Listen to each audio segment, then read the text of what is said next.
Olá, sejam bem-vindos. Estamos começando mais um programa Justiça em Foco. 2018, ano de Copa do Mundo, ano de eleição. Daqui a praticamente 3 meses, o brasileiro vai ter que comparecer às urnas para escolher o presidente da República, senador, deputado federal, deputado estadual e também governadores dos estados. E é para falar sobre as eleições, para falar sobre a justiça eleitoral, que hoje nosso convidado do Justiça em Foco, Dr. Vinícius Doná, juiz eleitoral da 20ª Zona Eleitoral de Aracruz. Dr. Vinícius, muito obrigado por ter aceitado o nosso convite. Obrigado, Clério. Espero poder esclarecer questões relacionadas à justiça eleitoral. Muito obrigado pelo convite. Obrigado. Eu acho, começando, gostaria que o senhor falasse para a gente a função do juiz eleitoral no contexto das eleições. Muito bem. A função do juiz eleitoral, ela possui um espectro bastante abrangente. Ela envolve a função administrativa e a função propriamente jurisdicional. No campo administrativo, para se ter uma ideia, cabe à Justiça Eleitoral fazer, em primeiro lugar, o alistamento do eleitor. Então, aquele jovem que quer se alistar como eleitor pela primeira vez, ele deve procurar a Justiça Eleitoral, e a Justiça Eleitoral é o órgão encarregado de fazer esse alistamento do eleitor. Ainda no aspecto administrativo, as mudanças de domicílio eleitoral feitas pelo eleitor ao longo da sua vida são feitas também perante a Justiça Eleitoral.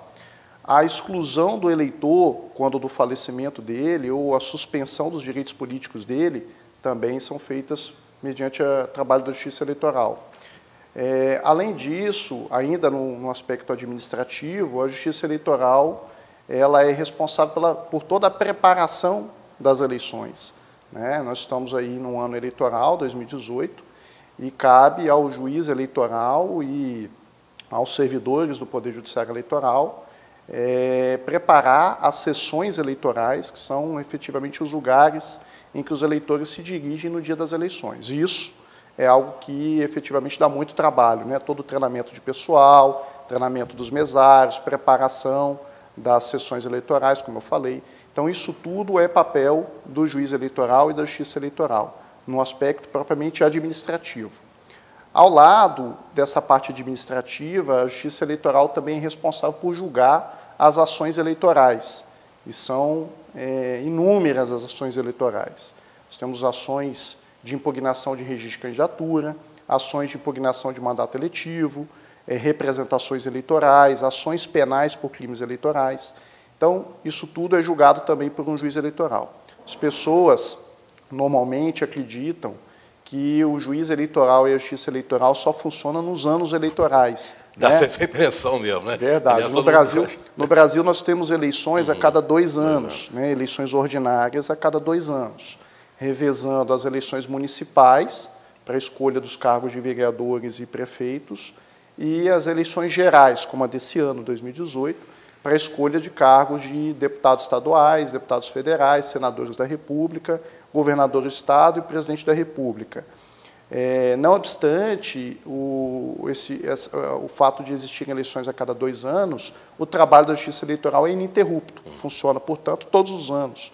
Nos anos que tem eleição, trabalha principalmente na preparação das eleições e no julgamento das questões relacionadas ao direito eleitoral. E nos anos que não tem eleições, nós continuamos trabalhando, fazendo alistamento do eleitor, modificação de domicílio eleitoral, suspensão de direitos políticos, exclusão de alguns eleitores que venham a falecer, e julgamento dessas ações que ficaram como, digamos assim, rescaldo dos anos eleitorais. Então, o trabalho é ininterrupto do juiz eleitoral, tenha ou não tenha, seja ou não seja ano eleitoral, o juiz eleitoral ele tem um trabalho bastante significativo.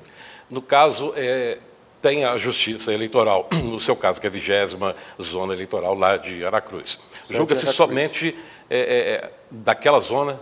Sim, somente da zona eleitoral. Só daquela ali? O Estado do Espírito Santo, assim como os demais estados da federação, eles são divididos em zonas eleitorais. Aqui no Estado são quantas? Que são áreas de abrangência. Aqui no Estado são mais de 50 zonas eleitorais. Então, as zonas são, digamos assim, territórios, circunscrições em que o juiz eleitoral atua. Certo. Aí vai as contas antes e depois também que os candidatos têm que prestar? Sim, você faz esse tipo de julgamento? Esse exame de prestação de contas Nas eleições municipais, para cargos de vereadores e prefeitos, essas contas elas são julgadas pelo juiz eleitoral da zona eleitoral.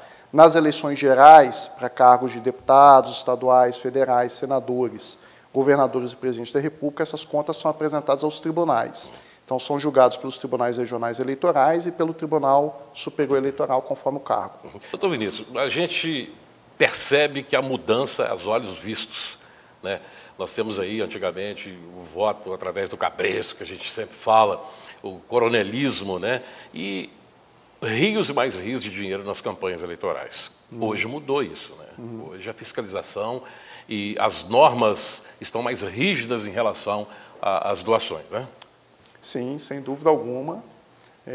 Nós, recentemente, na história do país, tivemos um problema grave, eu diria gravíssimo, que é a questão da falta de controle nas doações empresariais para as campanhas políticas, né? A Lava Jato está aí e revelou, jogou luz em cima desse assunto e nós podemos constatar que há necessidade de uma melhora nesse aspecto, né? Atualmente, as doações empresariais elas não são mais permitidas, de modo que nós caminhamos para um modelo, espero eu que ele se concretize cada vez mais, de barateamento das eleições, né? O tempo de propaganda eleitoral ele está sendo gradativamente reduzido.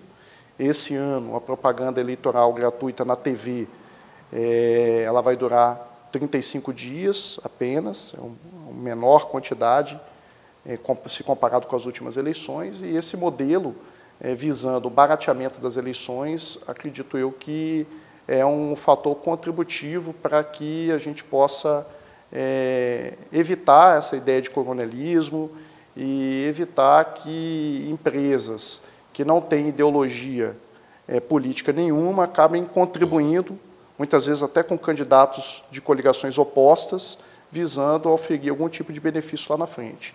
Por isso, também por outras razões, a doação eleitoral por parte de empresas foi proibida. Então, de modo que a doação hoje ela é feita por particular, caso tenha interesse, existe uma limitação, de acordo com a receita que ele declarou no ano imediatamente anterior, além do fundo partidário, que encaminha também verbas que acabam financiando determinados candidatos. Nós temos aí, até continuando falando sobre financiamento de campanha, a gente ouve muito falar da vaquinha eleitoral, né? Os candidatos, os pré-candidatos, os candidatos e o próprio partido pode fazer uso dessa vaquinha eleitoral? Pode fazer uso dessa vaquinha eleitoral, existe uma janela, no site do Tribunal Superior Eleitoral existem as regras para o que a imprensa batizou como vaquinha eleitoral. Existe um período, uma janela aberta em que essas doações podem ser feitas e também uma limitação, quem pode doar, a questão formal, tem que essa declaração, essa doação ela tem que ser declarada, tem que estar devidamente justificada e é mais uma porta que se abriu aí para tentar minimizar as mazelas que tínhamos no sistema anterior com o financiamento empresarial.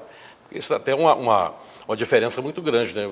Quem tem o poder financeiro tem 1000 condições de ser eleito do que quem não tem, né? E isso vem dar uma disputa mais legal. Isso vem desde sempre, né? Muitas vezes quem está com a máquina nas mãos, a máquina administrativa, consegue se reeleger ou eleger os seus candidatos favoritos, e também a questão de quem tem mais recursos para a campanha, sem dúvida, vem a privilegiar os seus.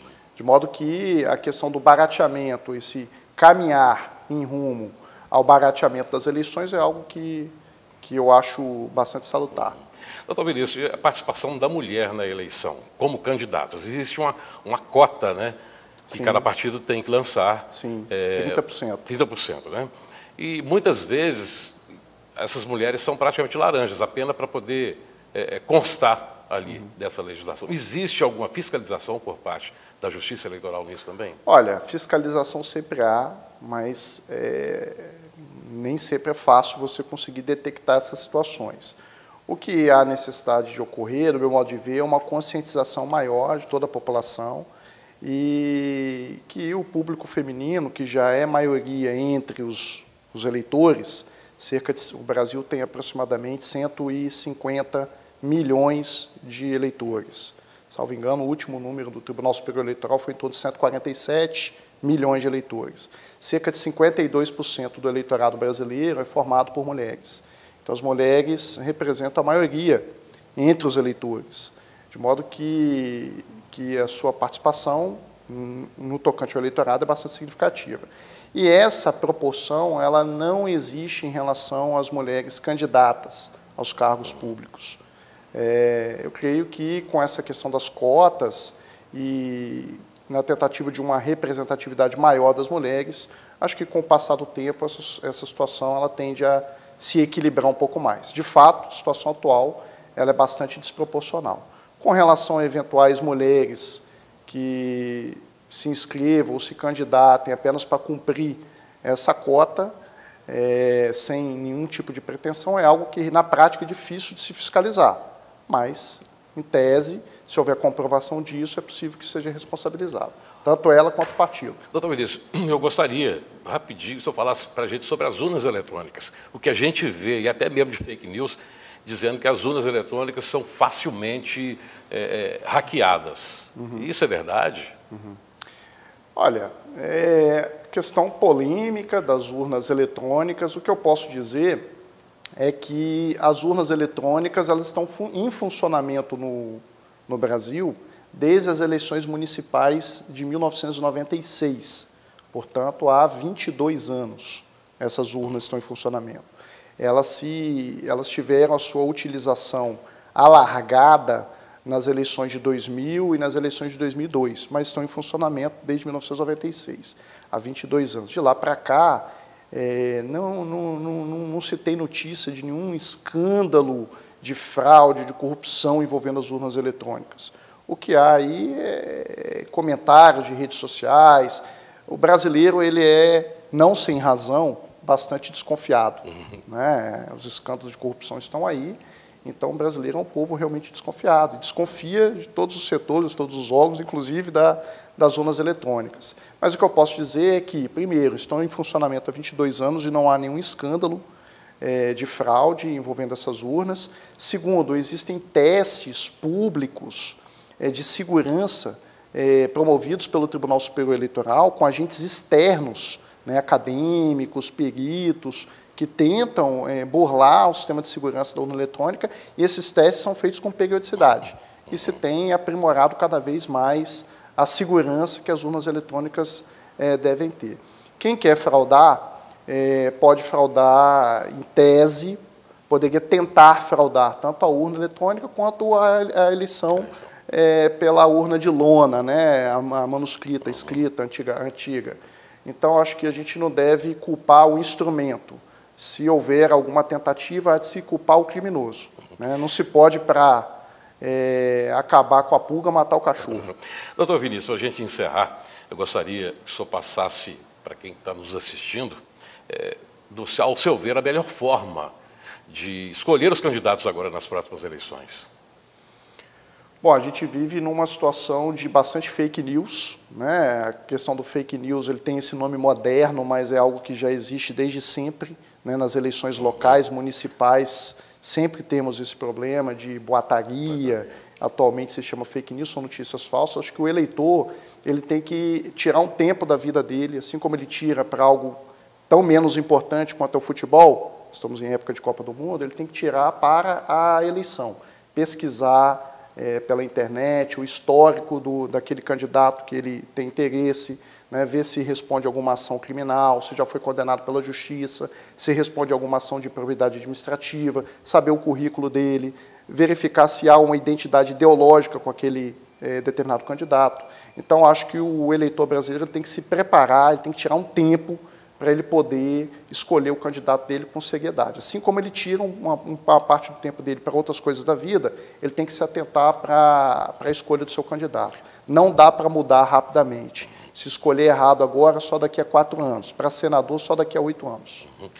Doutor Vinícius Donar, muito obrigado, senhor, pela presença, pelos esclarecimentos aqui no nosso Justiça em Foco. Eu que agradeço a participação. Bem, e o Justiça em Foco de hoje vai ficando por aqui. Tchau, pessoal.